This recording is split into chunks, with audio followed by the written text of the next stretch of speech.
Welcome to this week's version of Nichols and Dimes, our weekly video series. The quote of the week this week comes from a gentleman by the name of Ken Liu, who said, "Trying to predict the future is a loser's game. Trying to predict the future is a loser's game." Well, we are at the end of 2021, and I'm sure you are very familiar with the prognosticators that are predicting what the markets will do in 2022. We always get the predictors this time of year, whether the predictors come from, say, CNBC or the Wall Street Journal or various financial publications. So the question is, should you pay attention? You may or may not historically pay attention to these type of things. What I would suggest for you to is certainly read it, gather the information, but no one obviously knows what the future holds. All folks like this do is take educated guesses, and sometimes they're right, many times they're wrong.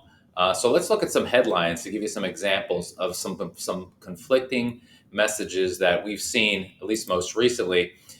This is a headline, and I'm not going to mention the financial publication because I'm not sure it's relevant. But a few months back in October 8th, 2021, one of these top financial publications said charts suggest stock market should move higher in late October. So if you read this headline, there's a reasonable chance that you're going to feel maybe more confident that the equity markets will move higher.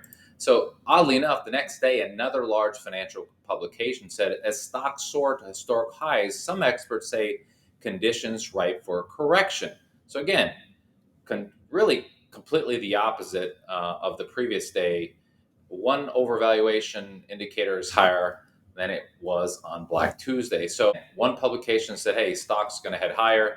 The other said, hey, start becoming careful because there's a reasonable chance corrections are going to rear their ugly head in the near future. Of course, again, we're coming to the end of 2021, so that means folks are predicting what's going to happen in 2022.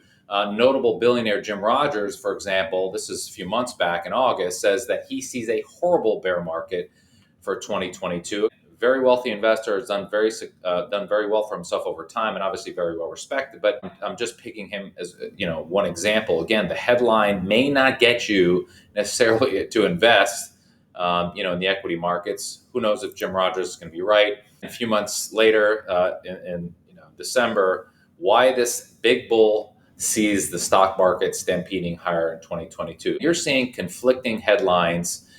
So we would caution you not to get too excited either way about any of these headlines, because again, ultimately, no one really knows what the future holds. Now, in our opinion, you may or may not agree, the media's job isn't necessarily to educate you.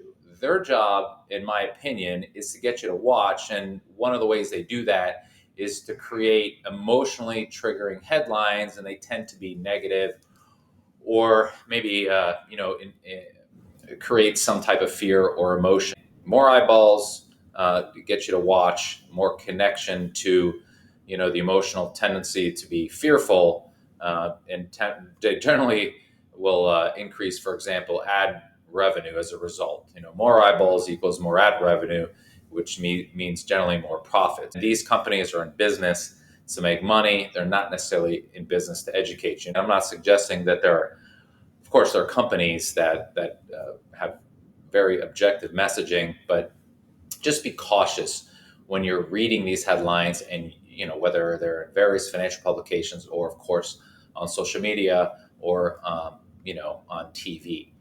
My suggestion to you is, again, regardless of who's right, because some of these folks will be right, some, of course, will be wrong in their predictions. Have a game plan heading into 2022. And when that game plan ideally looks like is understand what your risk tolerance is, then create a portfolio to match that risk tolerance. You should look at which asset classes have had a nice run. Maybe you take some profits off the table just to manage your risk.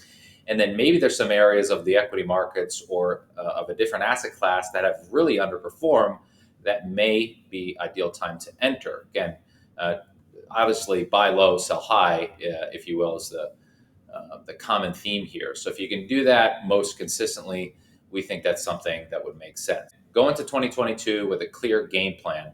To that end, if you would like a second opinion on your portfolio to help you, get a game plan going, so you're more confident, more clear, at least, help you become more confident, more clear, that would be ideal. You could send me an email at cnichols@nicholswealth.com or go on our website at nicholswealth.com to learn more about what we do. Thanks again for watching. We wish you a happy and safe end of the year, and of course, a very prosperous 2022. Thank you. Bye-bye.